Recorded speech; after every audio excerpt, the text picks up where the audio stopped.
Hi, welcome to Beyond Politics. I'm Catherine Clark. Alberta Conservative MP Chris Warkentin is one MP who really seems to love his job. He's a young guy, he's got a young family with two beautiful little girls. And while he was raised on a farm in northern Alberta, he decided to start a custom home building company until he followed his passion into politics. He joins me now to talk all about his life beyond politics.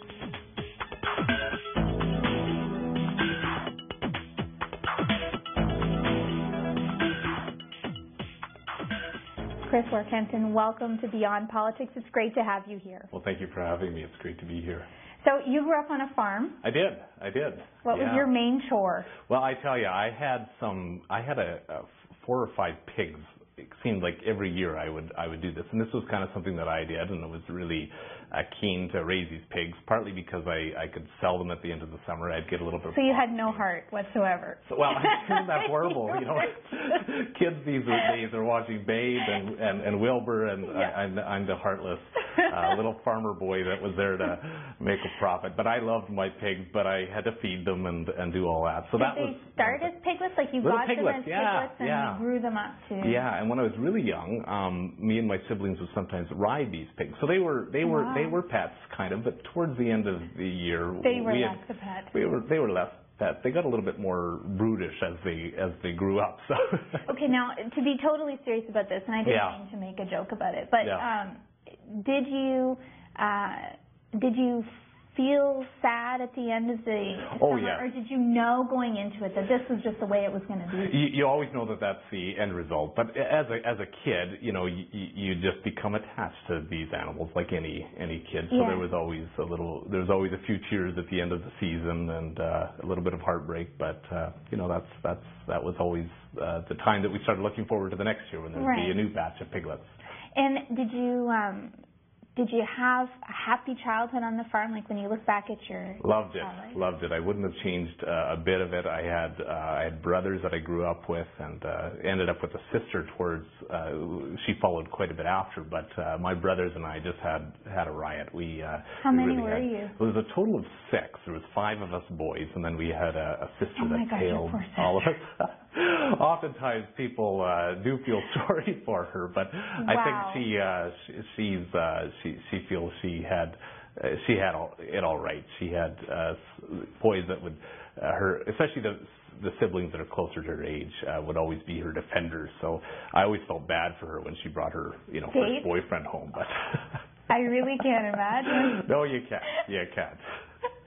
Is she close to all of you? Yes, we love her. We love our sister, and she's doing well. And, is she married? No, she's still in college. Oh, okay. So she's doing well, and because you've scared them. No, and as a matter of fact, she was up just recently volunteering in my office and had an experience here on the Hill. So that was a neat opportunity for her to kind of branch out and see what my life's all about. So clearly, we're still good, and she's doing well. Tell me about your mom and dad. Well, my mom and dad, my dad grew up actually as a farm kid. My mom grew up in more of a town or city life. She married then my dad, and she had actually her parents had moved on to a small farm and when she was in high school, but she still kind of I think would consider herself to be a kid that grew up in town, right? And so it was great. I mean, my dad is an incredibly hardworking man. He is dedicated to as you need to be if you're in the farming business to making the business operations work. My mom was just 100% dedicated to our community, to us as kids and our family. She just kind of was that person that was in the community that all the kids loved. She was kind of the mom that if anybody needed any advice, they'd go running to my mom. And our house was always full of people.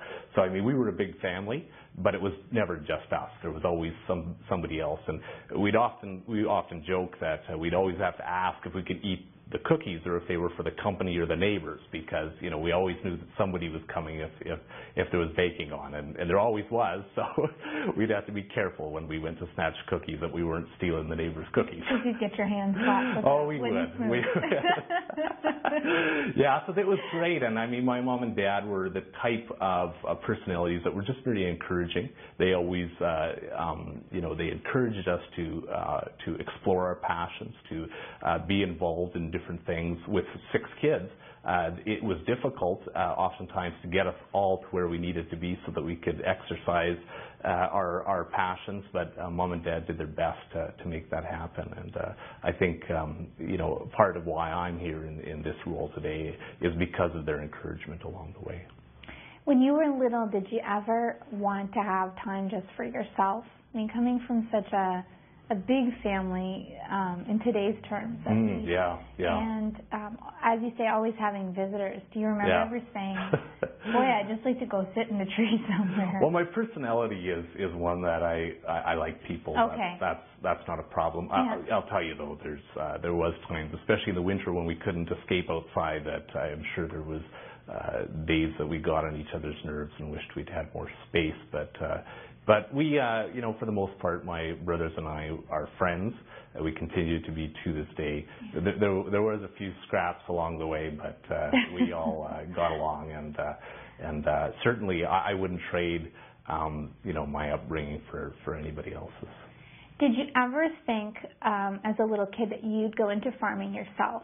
It crossed my mind a few times as I was growing up, but it never was something that I was really passionate about. My older brother was very passionate about it. I had other interests, and even on the farm, I was encouraged to explore those interests. I was always more interested in doing things with my hands, the handyman type, things that needed to be done around the house or around the farm. Yeah. And my mom and dad actually recognized that early and actually encouraged me to do other things that were more of a creative expression rather than some of the things that I didn't find as interesting. And so where my brother was doing more of the farm work, I was doing other things that needed to be done, but were more to my liking, and certainly there was a need for those things to be done, and so I was encouraged in those ways. What did you want to be when you grew up? I always thought I would become an architect. That was kind of what I had dreamt as a young person, that I would sometimes be. Yeah, it was one of those things, and I don't know where the passion came from, but that was what I was interested in. Along the way, I explored that option. But I ended up pursuing something similar, and that was in the contracting business. I got involved on the business side of development, and that was as a result of when I was in high school, actually working for my uncle and other people that were in that industry, and really finding a passion and enjoyment in that. So you were building homes. That's right. You were building custom homes for people. That's right. So prior to my election, that's what I was doing. I was building homes, and we were doing some developments and different things like that, and I really enjoyed that. And since you are the ripe old age of, is it 31? That's right. Okay. So you've been elected for a few years now. How old were you when you started this business? Well, that's a good question. I put myself through school working in the industry. Did you really? So Okay. I actually, very shortly after I was finished my schooling, I thought I would become an accountant. That was, I thought, from the accounting side. Did you think you would be that, or did other people want you to be? Well, I thought that was a responsible thing to do. Okay. And I thought that would be something, but I didn't have the personality for it. So as I went through school, I actually diverted to a business education. And so after I was finished school, I actually entered my uncle's business and worked with him. And shortly after that, within a couple of years, I decided to start my own contracting business. And it went quick. I mean, from the time that I was finished school to the time that I was full-fledged, fully engaged in business, it was a short period of time. But then we did that for a few years. And then I guess things changed during that period.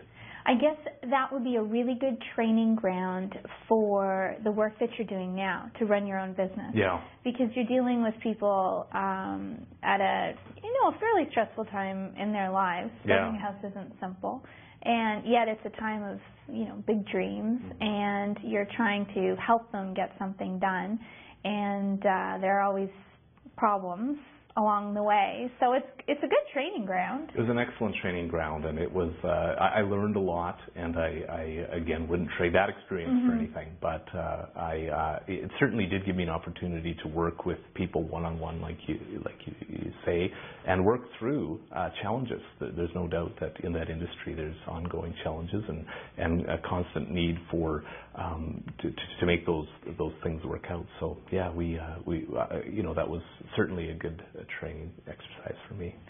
So you have an interesting and successful local business, and you're newly married at that point, That's were right. you? Yes. And then you come home one day and you say, hey, guess what, honey? I'm thinking of running for Parliament. What do you think? Well, it was something. I had always had a second passion of mine, and that was the political passion. I didn't grow up in a political family. My folks, they always voted. They did they were responsible in that matter. Well, that's good. That's a good start right there. Yeah, it was, and it was always a priority to vote, and I remember recognizing that, but they did not get actively involved, right. At least very much. The extent would have been yelling at the TV, possibly that, possibly putting up a sign or making a donation, but that was the extent of it. In high school, I gained a real love for politics in my social studies class. Is that where it? That's really where it started. And then, sorry to interrupt you, but was it the subject matter or was it a teacher?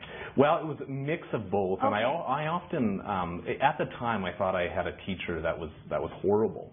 I mean, he was a person that had very strong held beliefs, and they were very different than the beliefs that I had been raised with. Okay. And he made me think through what I believed, and really gave me a reason to consider different philosophies and different thoughts, and it was important, I think, in my progression to where I am today, to at that young age consider what I felt was good political philosophy, what wasn't, and so I do believe that he actually inspired me to become more involved in politics and push through, even though him and I would be diametrically opposed in terms of many of the things that we believe, politically speaking.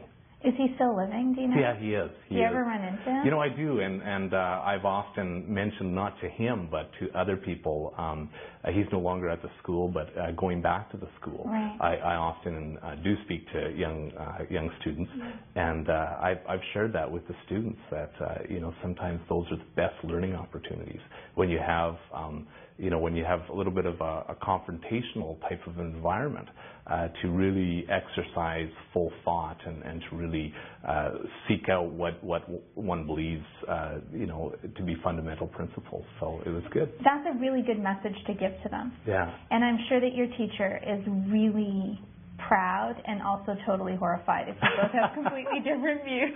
Well, he inspired you to take yours to Parliament. Well, I'm sure he's proud.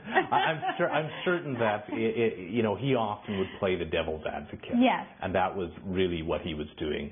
So, in that time, I probably thought that he had these really strange ideas, but he used that technique to inspire, I think, its students to think through what they were believing. I grew up in a small rural community, and I think oftentimes he was frustrated by the predisposition to conservative thinking, and I think possibly he thought that if he was really radical in his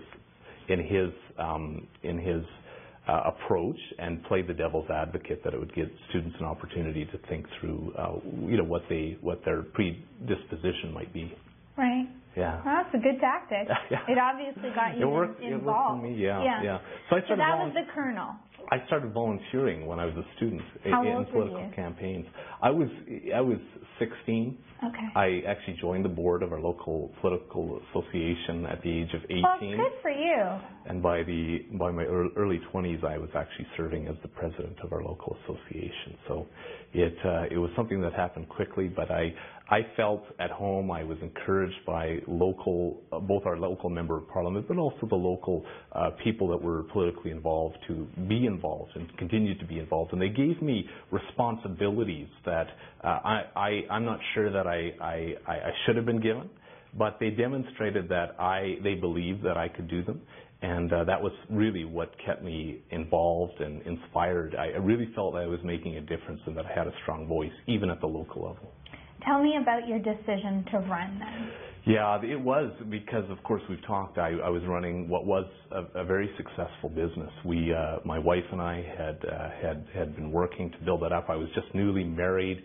We had just been married and then just moved to a new home. So it was, we had made all the major decisions, marriage, a new home, and all the rest of the things. The only thing that we had that was kind of stable was my job. And I came home and I said, our member of parliament is retiring, and there are some folks that are thinking that I should run. I said, what do you think? And I thought, well, she's going to say no, and then we're just going to put this to bed. And she looked at me and she said, well, you told me that when we first started dating that you really were interested in politics and that might be something that you pursued someday. She says, I always thought you'd be 50 or 55 when you did that, but she said, I'm right behind you if you want to do it. Wow. And so that was kind of the... So what did you do then, having thought she was going to say no? Did that make you go, oh? Well, I'm not sure if my jaw dropped or what it was, but when she was supportive, that was my decision made. I thought, well, I'll run in the nomination. I'll see how far I get. And I guess the rest is history because the nomination process played out, and I was successful in that. And then shortly after that, we had an election of which I was elected. Did anyone ever say to you, you're too young? Oh, yes. Yeah, there was many people, and maybe they didn't make the statement. I think sometimes people doubted my ability to do the job. I think people suggested that maybe I should give a few more years to life experience prior to. But I'll tell you that many of the people that have said that have come back and said, they continued, for the most part, my community continued to be encouraging, even though there was that possibly that sentiment amongst some. My community has been supportive, and we have worked together to do really good things. And so I think generally people are satisfied that age isn't the most important determinant in terms of success or not being successful in this business of being the representative. Certainly I look back and I think I was naive to a lot of things, but maybe that was why I got involved. Yeah, maybe so. Yeah. Have you been to Ottawa? I had. Okay. Just a couple of times for different conventions. Right. But, I hadn't spent lengthy periods of time or anything like that. I hadn't been a staffer here, so a lot of it was new when I showed up. What was it like when you walked into the House of Commons? I often try to remember what that was. But you can't because it's like a block. I think there was a lot of overwhelming feeling at that point. I bet there was. I remember snippets of that first week and looking around, and oftentimes I still look up and I say, I can't believe I'm here. And I think, moments like that, I'm reminded of the profound responsibility that I have. And I'm thankful to have it. I love the job. I love to advocate on behalf of my community. But I'm often reminded, and the humbling process, or the experience of being humbled from time to time, I think is good. That I'm just a farm boy from our community, and I'm entrusted with a huge responsibility here in Ottawa on behalf of my constituents. What was the timeline between when you considered running and the actual election? Was it a fairly...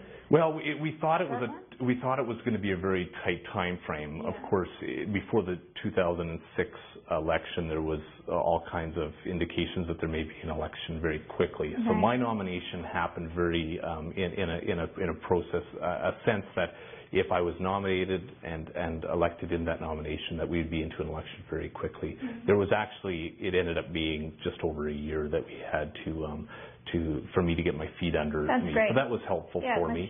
But of course, in minority situations, that I never knew when we would be into an election. So, I would often, be uncertain if I should be taking on a new job or if I should not. That's tricky. It was. So we worked in that year to try to wind down the business, but of course, you also need to put food on the table.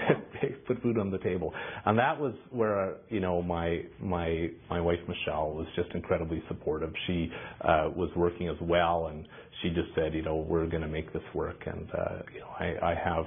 Her to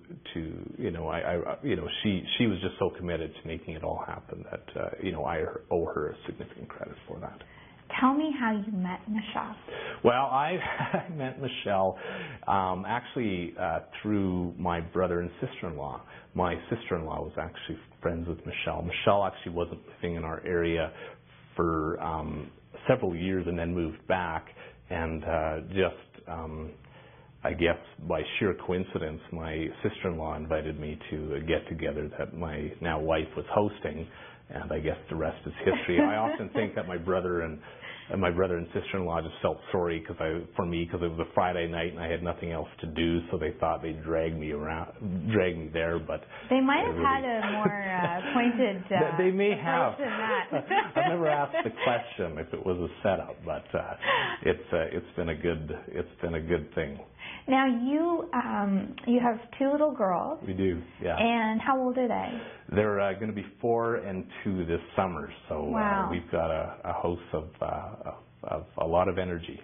So was Michelle pregnant when you she already had the baby? No, we actually, and this is if you remember the 2006 campaign, there was the Christmas break that fell right in the midst of the campaign, and so. This was, the worst type of campaign to run. Is this and I'll tell you, where Abigail came from? No, well, no, we found out during Christmas that Michelle was pregnant, and so it came as a surprise. But I mean, it was a fantastic surprise. Yeah. Unfortunately, Michelle, when she was pregnant, she has very poor pregnancies, so she ended up sick, and of course, we didn't want to tell everybody first off, so it was a tough campaign, and that just demonstrates again just what a trooper she's been, and she pushed through and made it happen. That must have been a real element of an added element, though, of joy, of course, but also a bit of stress, because you're probably thinking to yourself, how am I going to make this work? It was from the moment that we found out that we were expecting, that Michelle was expecting, I just was thrilled. I mean, it wasn't something we had planned, but it was something that I tell you, it was just exciting, and we never worried about it. We just I don't know, maybe it was because we had so many other things at that point to be concerned about. We were both thrilled about the fact that we were going to have a baby, and sometimes you can't plan these things, and we were all right with that then. And I think we stressed out a lot less about the baby because we had a whole lot of other stuff to stress, and kind of things that needed to meet immediate deadlines, and so it was it kind of all got piled on. But Abigail was born into that kind of an environment, and she continues to excel. Thrive in it, really thrive in that type of environment. And now you have Cobi too. We do. And are they, this is just normal to them? This is normal life? It is normal. I mean, sometimes I have to get on a plane and go the opposite direction, leave the girls behind. And that's hard. for me, especially when it's hard on the girls. Yeah. Abby's to the age where she would like me to always be home at night, and so we do things like Skype, and I do a lot of phone calling and stuff when I'm on the, if they're in Grand Prairie or in the Peace Country and I'm here in Ottawa, we do that. Or if it's vice versa, sometimes I'm here for extended periods of time, and so my family will come here, and then I've got to scoot off for a weekend to the riding. Sure. And so they we do get separated from time to time, but when I'm going to the plane, I often make the promise that the next time I go on the plane, Abigail can come with me, and she's okay with that. Oh, that's good. And she holds you to it, I'm sure. And she holds me to it. Every day when you get back. Yeah. Where do you live when you're in Ottawa? We actually live just across the river. We just recently bought a townhouse. The girls were getting to the age where they need a little bit of outdoor space. Yes. It was kind of tough to be cramped up in I'm sure Michelle needed her sanity. She did. And so we've got a little bit more space, and we've got a postage stamp size yard so the girls can run out there, and they're loving it. Spring is coming, so they're enjoying that, and they're at that age where they're still making new discoveries every day about what happens outside. So it's really cool to watch as a dad. Yeah, that is great. And does your schedule allow you to be there with them at night, or? Well, it's different every day. Sometimes, of course, late night sittings or different things. We've got to be here till late on the hill. But from time to time, Michelle will bring the girls up to the hill, and they'll go running around the halls of Parliament, and they'll come and find Dad, and we'll spend a few minutes or catch lunch together. Yeah. And then every night I get to at least tuck the girls in. They're not often awake when I get home here, but they do. They know at least I get the satisfaction of knowing that I've tucked them in at night, and then Michelle and I can at least spend an hour or two or a couple hours those just sacred. They are. And sacred night hours. And Michelle really is. Michelle and I truly are really close friends as well, and so it's really nice for me to have somebody that I can go and kind of at the end of the day just exhale with. Are there ever times when she questions why you've done this? She never has. From time to time, I'll ask her that exact question. I'll say, are you, she doesn't complain about it. And I often ask, are you still okay with this? And she just says, she's partner in it, and she continues to be partner with me. What is the best thing about your job? Yeah, there's a lot of good things about my job, but really the thing that I get the most satisfaction from is when I can help somebody that feels like they've fallen through the cracks and they've tried every avenue, and they come to me oftentimes at the end of their rope, and I'm able to do something for them. I can't always make things change immediately, or sometimes I can't do anything, but more often than not, at least we can get some type of satisfactory answer. I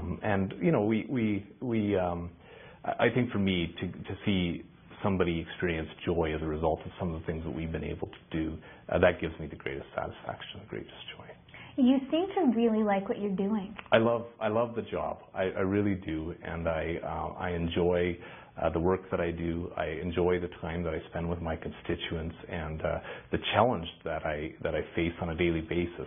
I never know when I walk into the office what the day is completely going to look like, because I can get a call from a constituent that has an immediate emergency, and I've got to drop everything I plan to do to focus in on what it is that they need addressed. And, that's part of why I enjoy the job, is because it constantly gives me a challenge, constantly gives me something new and interesting to work on. And again, to be able to see that satisfaction at the end of the day, or sometimes it takes longer than a day, but to know that we're working towards a positive thing for somebody else.